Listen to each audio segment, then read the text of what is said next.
Hi, so my name is April, and I am 48 years old and live in Goodyear, which is a suburb of Phoenix, Arizona. I have a disorder called gastroparesis. I broke my neck in 2012 and am fused from C3 to C7. I have cadaver bone as well as a plate and screws in place of that. So I have limited mobility in my neck. But when I broke that, I really damaged my vagus nerve. And working in healthcare, being in the healthcare field for so many years, I was not aware that the vagus nerve floats. Trust me, I am now because since this nerve floats and that's what makes your stomach work, I now have a disease that literally translates to gastro stomach paralysis.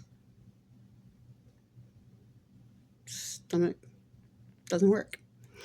So I watched a young lady from the UK, and I believe her and her boyfriend moved to Australia, and I have to go between here and Philadelphia. I go to Temple University in Philly. Right now, I'm technically still a patient at Mayo Clinic Hospital in Phoenix. However, that is going through a transition right now, and I'm hoping to be transitioning to Banner University's motility clinic or finding a gastro that will take me here near Banner, Australia, closer to my home because having a chronic illness, most people don't realize you're by yourself a whole lot and you don't tell people a hell of a lot. So they think that all you talk about is your health when really you're hiding them from 60% of it because they just couldn't take it. Honestly, I can't take it most days. But um, getting yourself to the hospital sometimes in the event of a hypoglycemic emergency has been a challenge. Um, I have had to Uber myself and not even known how I've gotten to the hospital. Woken up with IVs in both arms. Okay, don't know what the hell happened, but here I am. I have had seizures at home because I can take my medication as normal. And you'll go to a ER and doctors treat you like you're drug seeking. You're in benzo withdrawals. No shit, dude. Here's my benzo. Count them. They're all here. I don't take anything as it's prescribed is the only way I take it. However, if I am not absorbing this medicine, please help me because that can be really scary. You learn doctors are practicing medicine. They truly are. And in my case, most of the treatments, if not all that I have left, are experimental, meaning I pay out of pocket for that. So Cigna will pay for the endoscopy portion when I go to Philly in November. I get to pay for the Botox, my plane ticket, my car, all of that. And it's exhausting. And it is just something that I wanted to start sharing. My therapist thought that it would be beneficial for me because there are no chronic illness groups. There just are not. There is some online, but to be honest, there's nothing that I connect with as much as I did connect with this young girl.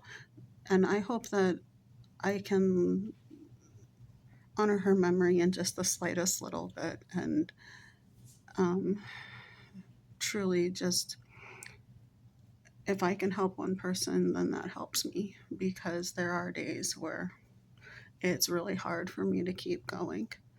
I have had a feeding tube of some sort for 10 years now.